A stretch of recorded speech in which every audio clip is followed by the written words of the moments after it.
The next time I comb my hair. You look good.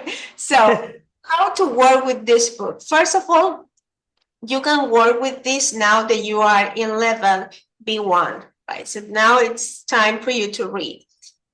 Consider first that this is not teaching material. So this is not designed for students, or this is not to learn English, but how you will use it. First, you are going to focus on the title, The Surprising Power of Atomic Habits. And you have to think, what is this? When you read this, Huey, what do you think is this? The surprising power of atomic habits. What ideas come to your mind reading this title? Maybe the final effect or final achieve when you end the process, maybe. Okay, so what happened? Okay, because of the power, very good. That you have to keep in mind the title here, and also the title of the chapter. Why tiny changes make a big difference. When you read, you have to focus on the general understanding and not on words you don't understand. And this is very important. Sometimes we find, oh, what is endure? I don't know. And you start to look for the words in the dictionary, and then you get like tired and you won't continue reading. So, of course, you have to look for new words, but first you're going to focus on the meaning, not in the particular meaning of some words that maybe are not clear. So we are going to start reading. The whole paragraph for you understand the idea of the paragraph. Exactly. And not some words that may be new to you. And then you continue. And remember, you keep in mind that this is about the surprising power of atomic habits. When you finish, you need to have a clear idea of what is the surprising power of atomic habits. When you read, you usually are going to find some concepts and many examples. Some examples are easier to understand than others, but you will understand the meaning of the examples, and then a conclusion. And the conclusion will always answer the title. Oh, when you finish, I know what is the surprising power of atomic habits, because you finished the whole introduction. So now we're going to start reading. So go ahead, Huey, please read this first paragraph until event. The rate of British again. Again, the fate of the British cycling. The fate. It's a small letters because I read rate, but it's fate. The fate. Fate, for example, is a new word for me. You're right, fate is destino. Okay. This is a new word, but remember, you are going to read many words you don't know, so you don't have to stop there because you are looking for and this is very important. I remember when I studied this master program, I was in this master program, and it was in English. There were some students, they quit, and they had the English certificate, everything. And they say, because I don't understand all the words the teacher said. And they were so confused. They wanted to understand everything. No, you don't have to. And okay. Even if you don't understand everything, you can follow. You can follow. You have to focus. That's important. Focus on the meaning, not in the particular words you don't understand. Mm-hmm. Okay. The failed British cycling changed one day in 2003. The organization, which was the governing body for professional cycling in Great Britain, had recently hired Dave Blaseford as its a new performance director. At the time, professional, since 1908. British riders had won just a single gold medal at the Olympic Games, and they had fared even worse in cycling's biggest race. The Tour de France, in 110 years, no British cyclist had ever won the event. Very good. What is the idea, the main idea that comes to your mind when you read this? About the thing of cycling of Great Britain. It was good or it was terrible? In a single cycling is good, but in a team of cycling is bad. Take a look. The whole meaning is that they are terrible. How you know? They say, okay, they change. And they change, they hire someone, blah, blah, blah. They have here 100 years of mediocrity. Mediocrity is similar to the Spanish word. They have won just a single gold medal. Just one. Okay. A single gold medal. Maybe for Ecuador team is so important to win one medal. Right, but for them, one gold medal. Okay. And that in 110 years, no British cyclist have ever won the event. It's so bad. The message is, even you don't understand every word, they were terrible. They were terrible. Normally, the readings comes this way. They say the idea. They were terrible. They give you examples. But then something must change. And they give you examples of how these change. And then a conclusion. So please, continue reading. In fact, the performance on British riders had been so underwhelming that one of the top 5 manufacturers in Europe refused to sell bikes to the team because they were afraid that it would hurt sales if other professionals saw the British using their gear. Right? So then they are providing examples. They're telling top bike manufacturers, they refuse to sell bikes to the team. Right? So it means that they were really, really bad. So this is another example. Yes. How bad they were. No relation the name of the bike manufacturing with the British team of cycling. Very good. They don't want to have any relationship with them. Very good. Because the people could think the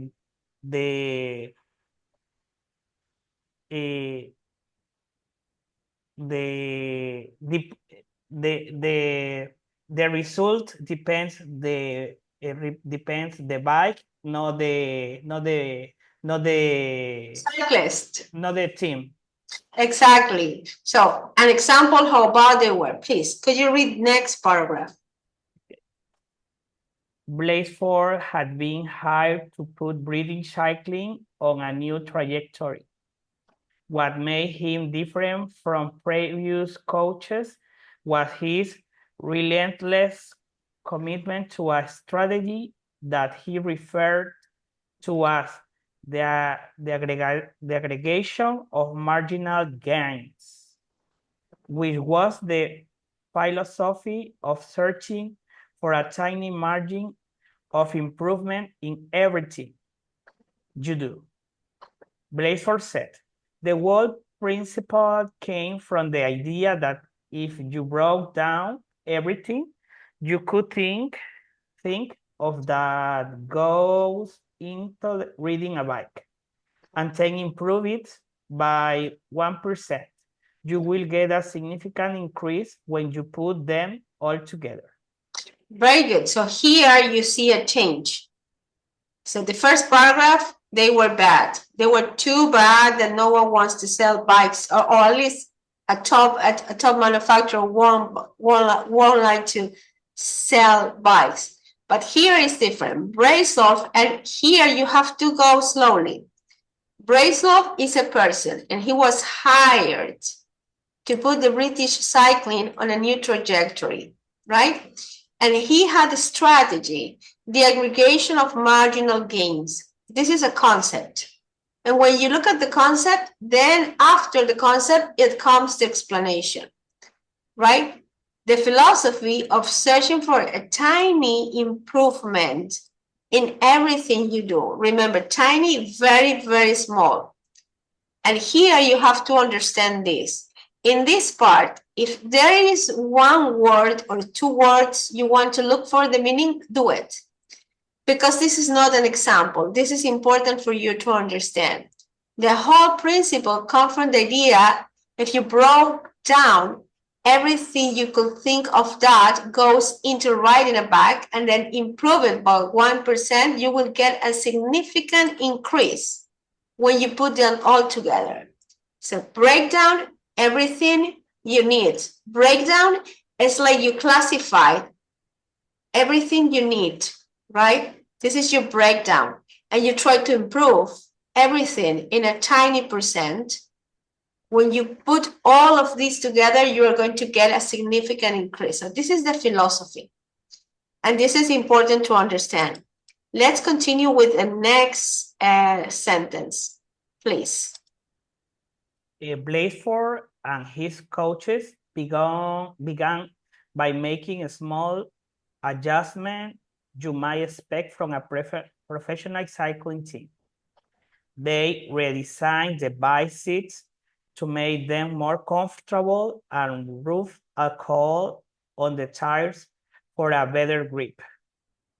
They asked riders to wear electrically heated head overshorts to maintain ideal muscle temperature while reading and use biofeedback sensor to monitor how each athlete responds to a particular workout.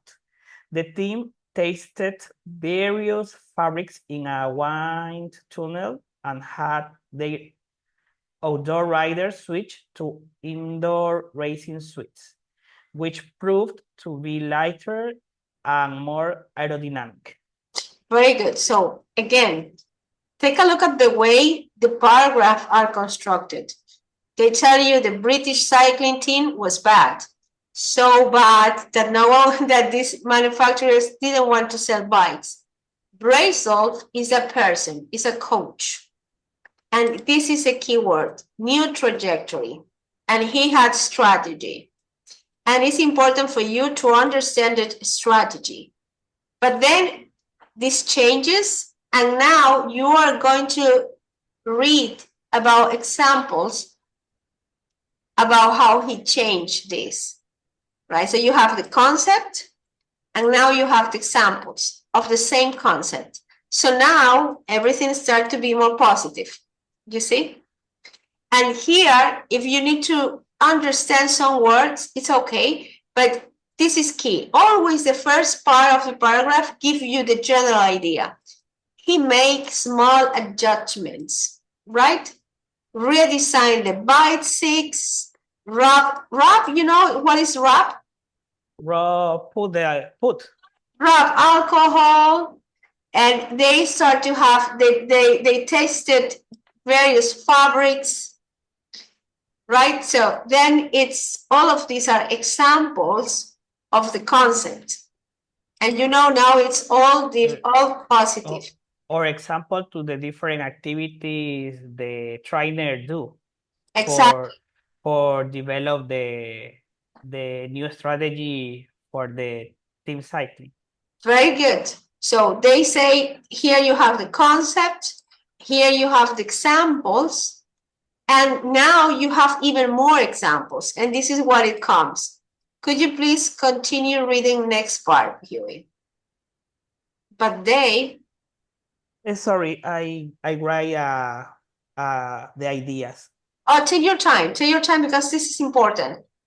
The first idea is they were bad, really bad, you have an example, then you have a concept, aggregation of marginal gains, and then you have examples on how to apply this concept. Please, could you continue reading this with but? But they didn't stop there. Blaseford and his team continued to find 1% improvement in overlooked and unexpected areas.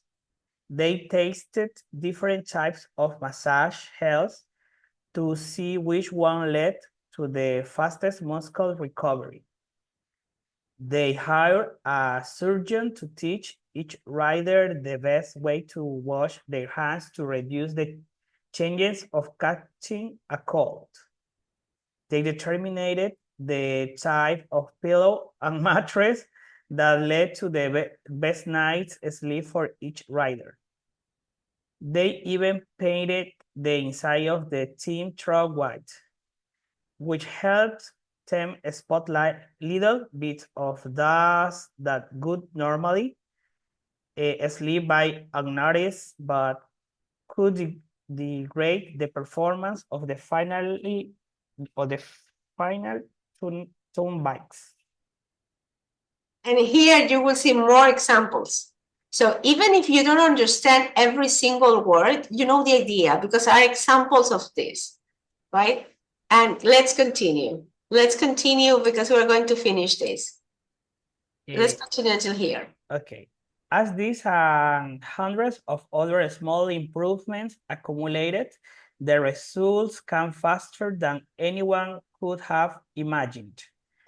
Just 5 years after Blaseford took over, the British cycling team dominated the road and track cycling events of the 2008 Olympic Games in Beijing, where they won an astounding 60% of the gold medals available. 4 years later, when the Olympic Games came to London, the Brits raised the bar as they set 9 Olympic records and 7 world records. And now you see the results and you will read more. And then you know that when it comes, even if you haven't read, it's the same. More achievements, what they do well. Very important is the last paragraph because the last paragraph has the conclusion. Could you read the last paragraph, please? How does this happen? How does a team of previously ordinary athletes transform into world champions with tiny changes that, at first glance, would seem to make a modest difference at best? Why do a small improvement accumulate into such remarkable results? And how can you replicate this approach in your own life? Very good. So now it opens the idea that how you can replicate this in your own life. And then the next is about this. So, you know, the next title is about this. So what you're going to do, Huey, first you're going to read using the same method. You can print and highlight interesting phrases, but you keep in mind this. You have an idea and you see, okay, this is positive, this is negative, these are examples, this is a concept, right? And once you summarize the idea, then you can continue. You have to read this part of the chapter 1, why small habits make a big difference. And you have some graphics here. And then you have what progress is really like. And I explain to you what is progress. Oh, this is a very interesting graphic also. I like it a lot about results and time. You take your time to understand it. So when you see a graphic, take your time. And I think you can read this. Important part first, the ideas, concepts, examples, and you follow. The important part is you don't get lost. You don't get lost. You don't feel overwhelmed by new words. So it's not important. And then you can look for new words that may be very important, right? And you write down new words. It could be 5 or 10 new words that you consider very important for you. But at first, you have to look for meaning and not for new words. Because if you stop looking, trying to understand everything, it's going never ended. It's going to be very hard. And here, this is very advanced. There are many tenses, grammar tenses you haven't studied. But if you look for meaning, then you will continue understanding. So next class, what you have to do, you have to, you can, if you want, you can have a presentation, but you can summarize your ideas. What is important, as in previous presentations, you can include some text, but nothing too long. Right? So you have to imagine that you are going to present this to someone who hasn't read the book, who doesn't know about the book. What's the book about? And also you have to tell me why it's important to you, right? What you think about this. About my life. Exactly. In the conclusion. In the conclusion, you can say, okay, how can I apply this to my own life? Remember that the first chapter doesn't end here. It continues, right? But it's important you go little by little. So if you have more time, you continue because you have many examples. Then this last part of the chapter is really good, a system of atomic habits. So when they say you don't have to focus on goals, but on systems. And at the end, you have the chapter summary. Don't read the chapter summary in advance, right? I want you to have your own conclusions. Okay. And after having your own conclusions, okay, you can read this the summary. And sorry. For the presentation, I will do to the specific number of the page, or take a look. For next class, you are going to start with this. You start here. So it's what we have read. Why small habits make a big difference. And then you also have this part, what progress is really like. And you can finish explaining this graphic of what is progress. And this can be for next class. But if you have more time, you can continue reading. Okay. Page 83. Okay. I end to the first paragraph. Exactly. And then you have to finish. Let me stop. Of the 23 page. Page 23.